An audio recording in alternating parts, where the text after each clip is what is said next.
नंदिनी जिवंत आहे. आता तिच्या जिवंत असण्यामुळे उमा आणि मानसच्या आयुष्यात काय काय खळबळ माजेल वाचूया पुढे. नमस्कार श्रोते हो, आपण ऐकत आहात तिची तपश्चर्या या कथेचा भाग 19. मानस आणि उमाच्या विमानातच नंदिनी आणि त्या चित्राताई होत्या. आता पण मानसने उमाला खिडकीजवळची जागा दिली आणि तो तिच्या बाजूला बसला. आता उमाला एवढी भीती वाटत नव्हती. सीट बेल्ट पण तिने स्वतःच लावला. घडलेल्या प्रसंगामुळे तिला आता खिडकीतून बाहेर बघण्यात पण रस वाटत नव्हता. नंदिनीच्या सीटच्या थोडं मागे या दोघांची सीट होती. मानसने 2-3 वेळा पाठमोऱ्या नंदिनीकडे पाहायचा प्रयत्न केला. उमा दुखावेल म्हणून त्याने तो प्रयत्न नंतर सोडून दिला. आज उमाच्या जागी दुसरी एखादी मुलगी असती तर नंदिनीला पाहून तिने किती थैथयाट केला असता, नाही का? तरीही त्याच्या मनात येत होतं, नंदिनीने लग्न केलं असेल का? अपघातानंतर ती कशी वाचली असेल काय कळायला मार्गच नाही. तिला किती जीव घेणं यातना झाल्या असतील याची तर कल्पनाच करवत नाही. खरंच देवाने तिला आपल्यासाठीच वाचवलं असेल की तिच्या आयुष्यातील आपली जागा आता इतर कोणी घेतली असेल म्हणून तिने आपल्याला ओळख दाखवली नसेल, असं तर नसेल ना? आपण सध्या नंदिनीचा विचार न केलेलाच बरा. देवाच्या मनात जसं असेल तसंच होणार. मानस आपल्या विचारांमधून बाहेर आला. विमान लँड झाल्यानंतर कन्व्हेयर बेल्टवरून सामान घेतल्यानंतर उमाने चित्रताईंना सांगितलं की मी तुमच्याशी संपर्क साधेन. तेव्हा नंदिनी उमाला निरखून पाहत होती. नंदिनीच्या मनात आलं, ही मुलगी सुद्धा खूप देखणी आहे. मानसला शोभीशी आहे. आपल्या जीवनात जर उलथापालथ झाली नसती तर आज हिच्या जागी आपण असतो. काहीही झालं तरी आपण या दोघांमध्ये यायला नको. आज 3 वर्षांनी आपण मानसला पाहिलं आणि खरं तर अगदी उत्कटतेने त्याच्याकडे धाव घ्यावीशी वाटली. किती सुंदर होता कॉलेजमधला तो काळ. तेव्हा असं वाटायचं काहीतरी अघटित घडावं आणि काळ इथेच थांबावा. 4 वर्ष कशी सरली काहीच कळलं नाही. गावाबाहेरची ती टेकडी आपली आणि मानसची अगदी जीवाभावाची सखी झाली होती. तिच्या साक्षीनेच आपलं प्रेम बहरलं होतं. त्या टेकडीला पण कधीतरी असं वाटलंच असेल की प्रेमी जीव कायम असेच एकत्र राहू देत. आपण आणि मानस आपापल्या घरी सांगणारच होतो इतक्यात ती विपरीत घटना घडली. माझ्याच आयुष्यात असं का बरं घडावं? आज सुद्धा मनातून खूप वाटत होतं की मानसची खूप बोलावं. खरं तर काही क्षण नुसतंच एकमेकांना पाहत राहावं असं वाटत होतं. मनाला आवर घातला तेच बरं झालं. आता मानसचं लग्न झालंय. त्यांच्या आयुष्यात मला खलनायिका कधीच बनायचं नाही. नशीब आपण त्याच्या बायकोला वेळेवर पाहिलं म्हणून त्यांचं लग्न झालंय हे तरी कळलं. देवाला आम्हाला एकत्र आणायचं नव्हतं तर आज तरी मानसला माझ्यासमोर का आणलंच देवा? मानस आणि मी 3-4 वर्ष अखंड प्रेम सागरात बुडून गेलो होतो. त्याला भेटण्यासाठी टेकडी चढताना कधीच दमछाक झाली नाही.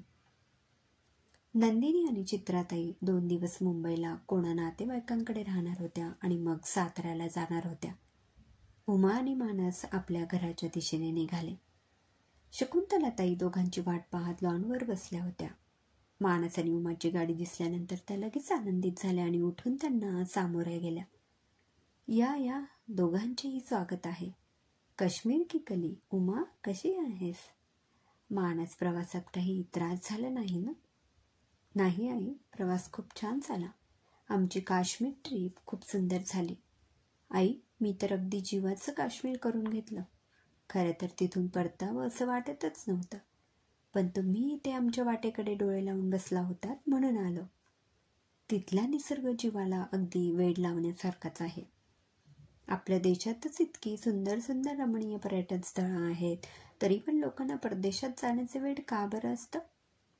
आता आपण सर्वांनी एकत्र काश्मीरला नक्कीच पुन्हा जायला हवं. तुम्हा सर्वांसाठी आम्ही काही ना काहीतरी आणलंच आहे. मानसचा मूड खराब होता म्हणून आईच्या प्रश्नाला उमानेच उत्तर दिले. दोघं आले कळल्यावर बाबा सुद्धा बाहेर आले होते. बरं, आता 5 वाजलेत. तुम्ही दोघं फ्रेश व्हा आणि आराम करा. डायरेक्ट जेवायलाच खाली या. होय, आम्ही असंच करतो.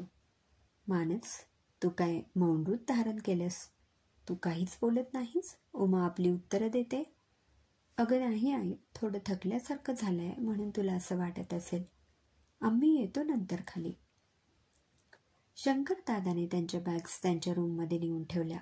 दोघेही वर गेले. माणस अजूनही गप्पच होता.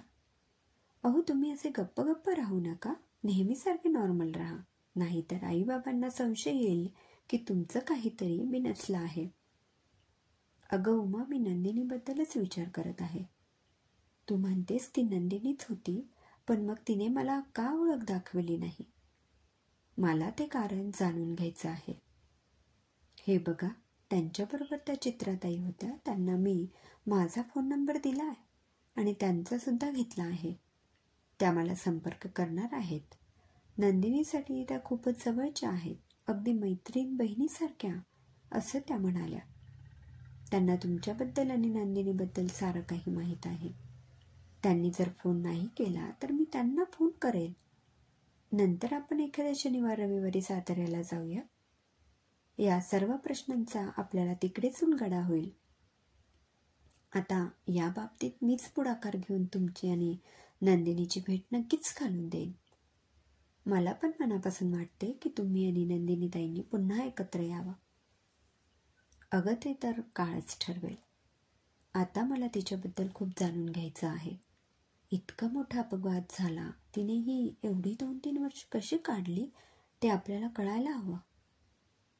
आता आराम करा, फ्रेश व्हा, मग आपण नंतर यावर विचार करूया.